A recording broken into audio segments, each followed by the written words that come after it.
Good morning. I would call it successful night shift. Got home, got showered. I'm ready for bed. I'm eating a little breakfast because I don't think I'll eat again for a long time, and I can't remember when I'm supposed to eat, so I'm eating. Um, so night was good.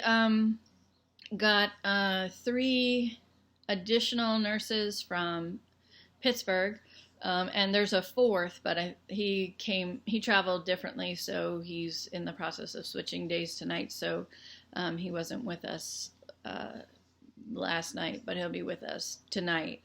So that's great, and it really just helped the whole mood of the ER. You could just feel like this collective sigh of like, ugh, you know, I think what they're saying is, even on their scheduled days off, they're getting called because they're down and they need staff so desperately. I think they only have 3 nurses on their night shift at this point.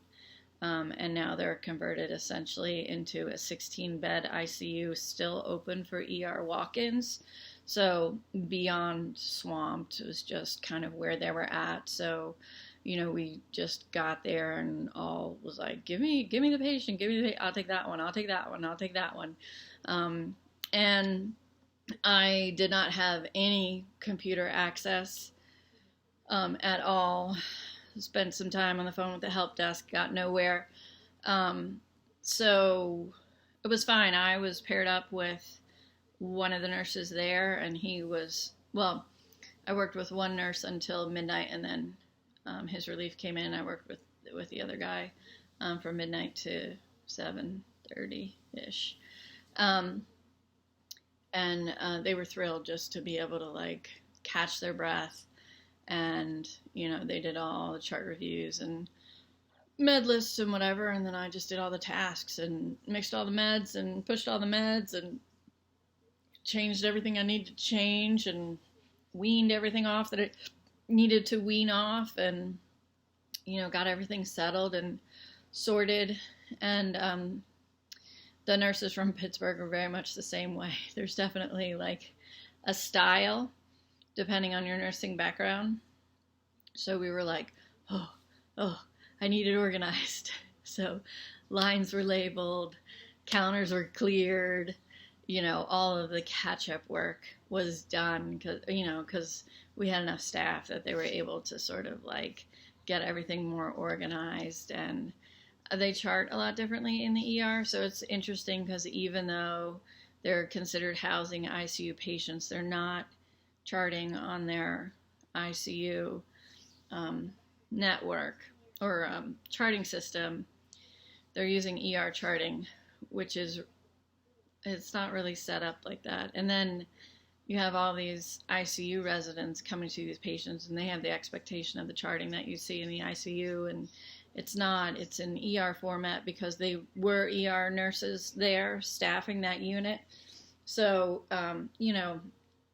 the ICU residents are looking for specific things, and the ER staff is not used to, providing that information off the cuff, or, it's just a different skill set, really.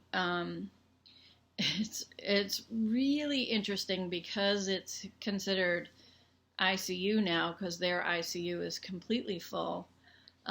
If there's a rapid response, or the guy I had yesterday went bad on a regular medicine floor, they brought him down to the ER to intubate him and then keep him because there's no ICU bed, which just seems like you're going backwards, right? You come into the hospital, you go into the ER, you go up to the floor.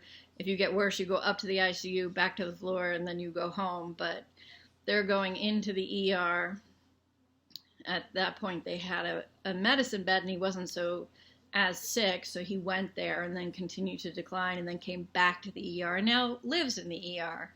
So weird the way the flow has completely changed when it's usually in and out, and now it's in and stir it and stay, and I don't even know what to call it. But And the other thing that's interesting is they have successfully made the entire emergency room negative pressure. They've boarded it all off from the hospital. And then, normally as you come in through entrance ways and the doors slide and you kind of think it's a security measure, it's actually creating that air barrier or that barrier to maintain that negative pressure in the emergency room. So the only time that negative pressure gets broken is actually if you're crossing a patient into the hospital, whether they're coming from the hospital and they've gone bad and need more intensive care down to the ER, or they came into the ER for something else, and then they're being sent up.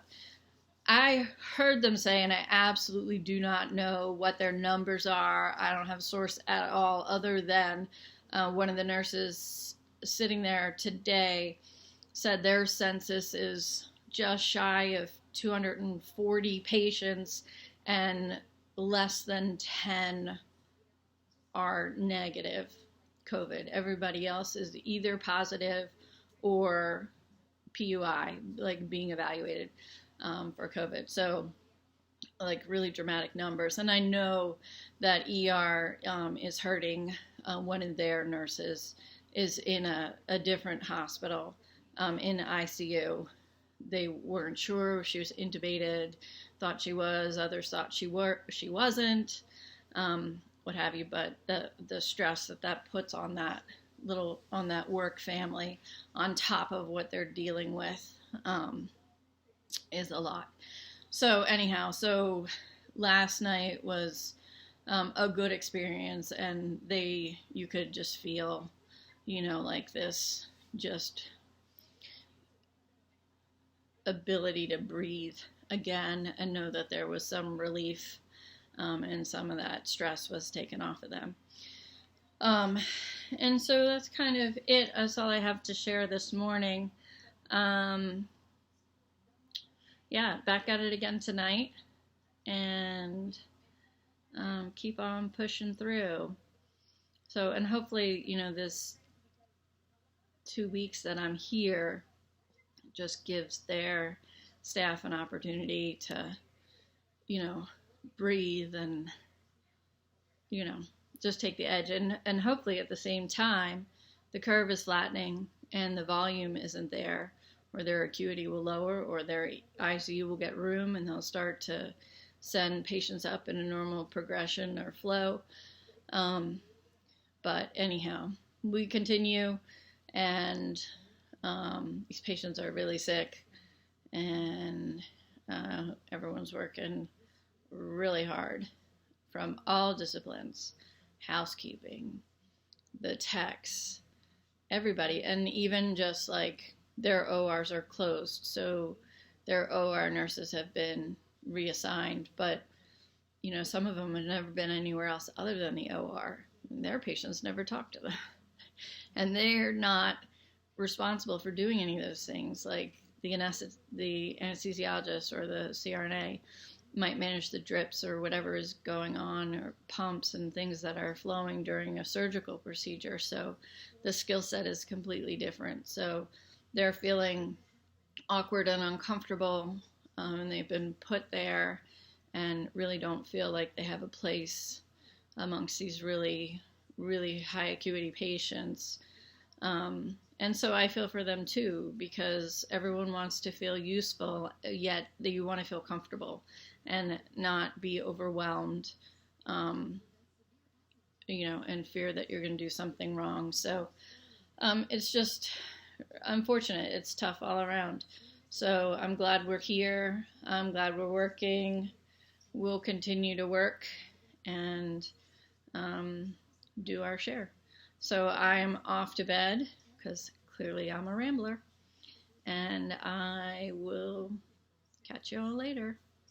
Thanks.